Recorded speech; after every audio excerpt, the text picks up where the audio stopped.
از اون به بعد عیسی جلیل میان گردستی نخستی یهودیه میان بیسه، چون که حاکمان یهود خستی دونه بکشی. وقتی عید خیمیان که ایت از یهودیان عید بود نزدیک بسته، عیسی بررن اونا بگفتی دی ایا ترک کن و به یهودیه بشو تا تی هواداران کارایی که کنی بدینید، چون که هر کی خیلی شناخته ببه خلوتی کار نکنه، تو که کارا نکنی دنیای نشان بدن، چون که حتی اون برارنم اون ایمان نورده بید. پس عیسی اوشانه بگفته می وقت هنوز فن رسه، اما شمیر هر وقتی مناسبه.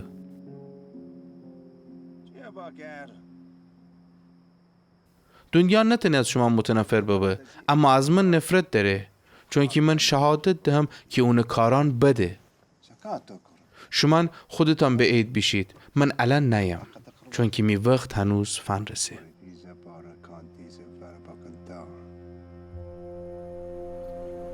انا بگفته و جلیل میان بیسه.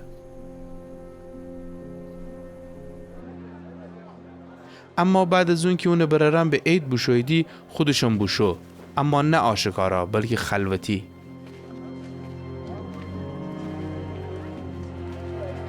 پس حاکمان یهود عید موقع اونو دنبال بید و باورسیدی اون مرد کویسه. درباره اون مردم میان همه زیاد بود. تعدادی گفتیدی مرد خوبی ایسه و تعداد دیگرم گفتیدی نه بلکه مردم گمراه کنه، چون از حاکمان یهود ترس داشتیدی هیچ کس درباره اون آشکارا حرف نزی. چون نیمی از عید بگذشته بود، عیسی به صحن معبد بمو و شروع به تعلیم بگوده. یهودیان تعجب بگودیدی و باورسیدی امرد که درس الهی نخنده چطور تنه انقدر معلومات بداره؟ عیسی در روشان جواب بگفته می تعالیم از من نیه، بلکه از کسی ایسی که مرا اوسیه کده. اگر کسی براستی بخیه که اون اراده انجام بده، فهمه که التعالیم از خدایه، یعنی که من از خودم گم. اونی که از خودش که به دنبال عنی که خودش جلال بده، اما اونی که خیه کسیه که اون اوسیه کده جلال بده رسکه و درون هیچ ناراستی ننه. آیا موسی شریعت شما را فنده؟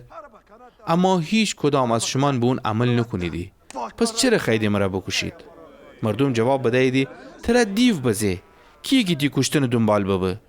عیسی در جواب اوشان بگفته من ایت معجزه بگودم و شما همته از اون ما تبوسیدی. موسی حکم ختنی شما را فده، البته ان نه از طرف موسی بو بلکه از طرف پیران و قوم بو و طبق حکم شمی پسران در روز شبات ختنه کنیدی. پس اگر انسان در روز شبات ختنه به تا موسی شریعت نشکفه، چرا عصبانی بیدی از انکی تمام بدن انسانی در روز شبات سلامتی ببخشم؟ سرسری داوری نکنید بلکه به حق داوری بکنید. پس بعضی از اهالی اورشلیم بگفتیدی آیا ان هونی نیه که قصد دردی اونا بکشید؟ بیدینی چطور آشکارا حرف زنه و اون هیچ چی نگیدی؟ آیا امکان داره که حاکمان قوم حقیقت بفهمه سیدی که اون هم مسیحه؟ اما دنیم که امرد از کوی بامو وقتی که مسیح ظهور بکنه کسی ننه که از کوی ایه. اون وقت عیسی موقع تعلیم معبد میانی با صدای بلند بگفته مرا شناسیدی و دنیدی که کویشینم، اما من از طرف خودم نموم، اونی که مرا اوسیه گوده حقه و شما اونه نشناسیدی، اما من اونه شناسم چون که من از اونم و اون مرا اوسیه گوده. پس خواستیدی که اونه گرفتار کنید، اما هیچ کی اونه دست درازه نگوده چون که اونه وقت فن رسیه بود. به هر حال خیلی از مردم اونه ایمان باوردیدی. شان گفتیدی که آیا وقتی مسیح بیه از هم مرد بیشتر معجزه کنه؟ اما فریسیان گوش فرسته که مردم درباره عیسی اجور هم کنیدی. پس سران کاهنان و فریسیان قراولان معبد اوسیه گودیدی تا اونه گرفتار کنید. اون وقت عیسی بگفته زمان کمیشی میم رئیسم، ازم به بعد او کسی ورجشم که مرا اوسیه کده. می دنبال گردیدی اما پیدا نکنیدی و جایی که من شم شما نتنیدی بید. پس یهودیان هم دیگه گفتیدی که امرد کویشه که امان نتنیمونه پیدا بکنیم. نکنه خیلی بشه یهودیان ورجه که بین یونانیان پراکنده دی و یونانیان تعلیم بده. اونو منظور چی بود که بگفته می دنبال گردیدی اما نتنیدی پیدا بکنید و جایی که من ایسم شما نتنیدی بید.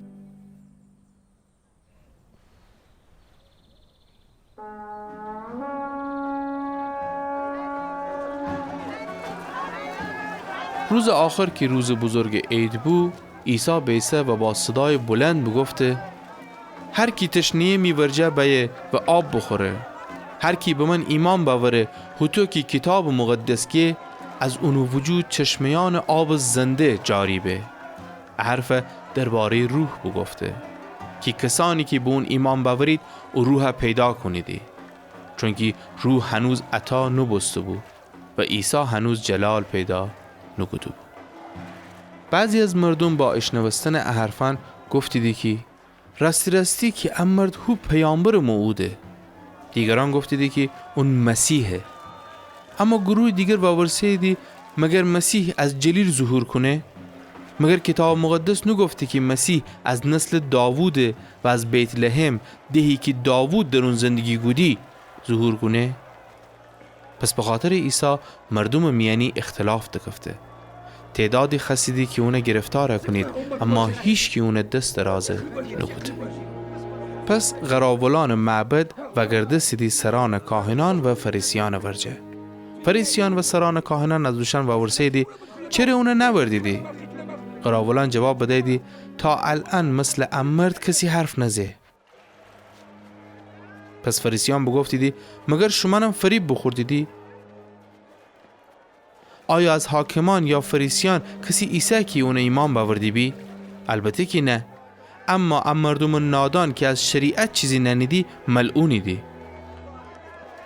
نیقودیموس که پیشتر عیسی ورجا بوشو بو و ایت از فریسیان بو بگفته آیا امی شریعت کسی محکوم کنه بدون اینکه اول اون حرف بشنوه و بدنه که چی بگوته؟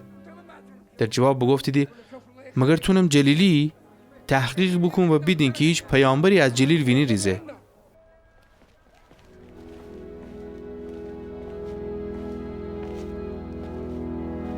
بعد از اون هر کی خودشو خانه بشو.